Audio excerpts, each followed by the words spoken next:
जो बक्रासुर है, जो महिषासुर है, दुर्गा को महिषासुर मर्दनी कहा जाता है। महिषासुर मर्दनी कौन? जो मन है, जो विद्या है, इसको ही दुर्गा कहा गया है। इस चीज को आप समझिए महाराज। जो मन है, जो विद्या है, उसी को दुर्गा कहा जाता है। और इसी विद्या के द्वार में ये जो ब्रह्म विद्या है, इसे ब्रह्माग्नि कहते हैं। ब्रह्म वेदना है। उस वेदना के आ जाने पर वो महान, वो महिषासुर मर्दनी हो जाती है। अब महिषासुर कौन है? अब आपने जान लिया महिषासुर मर्दनी कौन है। अब महिषासुर कौन है?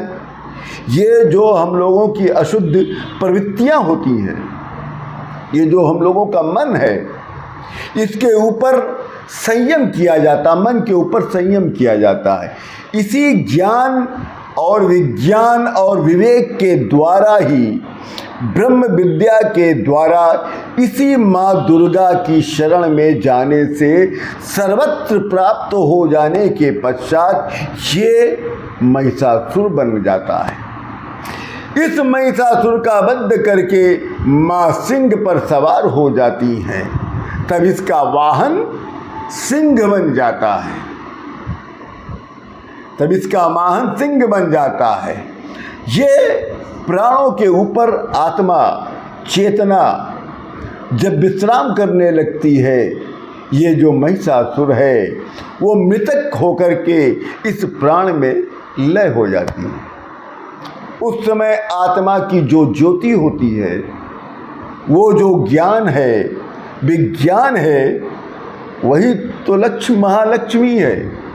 उसी को तो दुर्गा कहते हैं, प्रकाशमयी कहते हैं।